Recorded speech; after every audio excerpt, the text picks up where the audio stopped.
Brothers and sisters, welcome to day 11 of our 33-day journey to Eucharistic glory. And today we are going to be musing on the great Saint Maximilian Kolbe, the great Polish saint and martyr for our Catholic faith.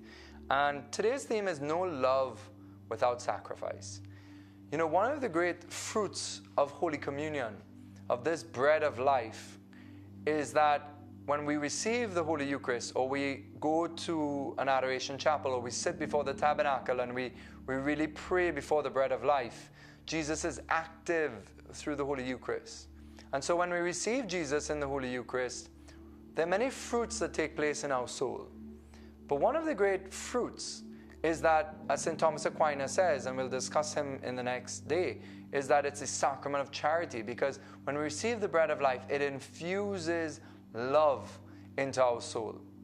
It infuses power into our soul that can help us live sacrificial lives. So there's no love without sacrifice, because of the condition that we do live in, it is an inconvenience often to love, because we have to put up with, you know, the sins of others, the way they afflict us, and yet we're called to love them. Jesus raised the bar. He called us to love even our enemies.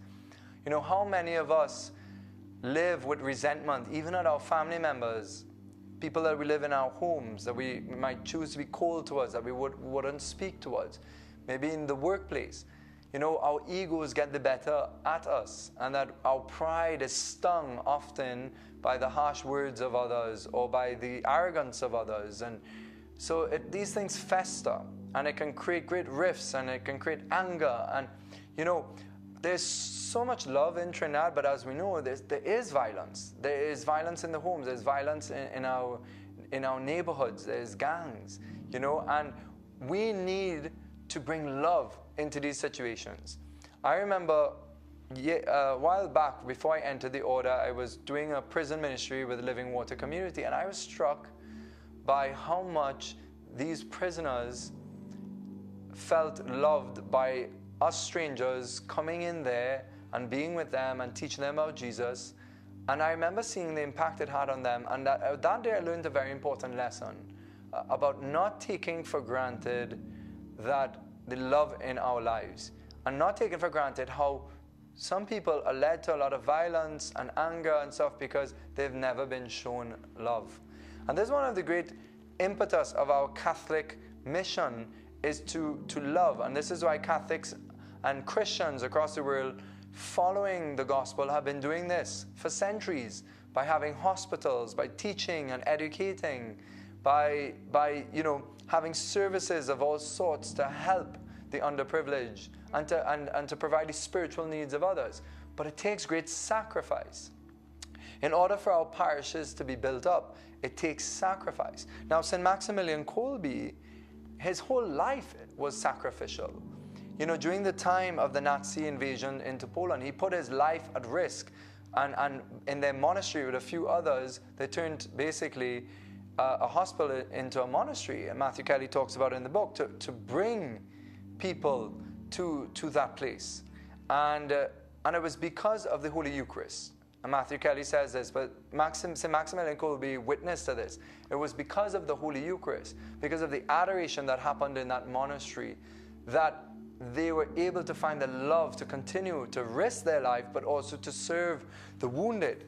And you know, in our book, The 33-Day Journey, Book to Eucharistic Glory, St. Maximilian says, Jesus is the first citizen of their monastery, the elder brother and bridegroom of souls present in the Eucharist. He makes us brothers. He warms our hearts with mutual love. There you go. He makes us brothers. Makes us brothers and sisters. Jesus gives us the love so that we could look out for each other in society.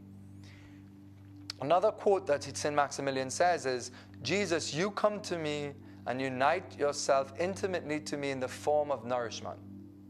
Your blood now runs in mine. Your soul, incarnate God, compenetrates mine, giving courage and support. What miracles! Who would have ever imagined such? we know from the life of St. Maximilian, and Matthew Kelly pointed out, that he goes on to not only risk his life by having this hospital, but he risks his life ultimately when he heard a father because he ends up in a concentration camp in Auschwitz, and he hears his father crying, "Not me, not me," and so he offers himself in place of that father. So he's sent off with a group of people, and there's no food and water for 2 weeks, and then he dies. He's the last one alive, but he dies. But it was the Eucharist that gave him that sacrificial love to lay down his life for others. So brothers, the bread of life, the Holy Eucharist that comes from heaven upon the altar in every Mass, that's where Jesus resides in every tabernacle, is there to powerfully emit his grace upon us, to transform us, so that we can go out and transform the world. Brothers and sisters, stay tuned to our journey. God bless you.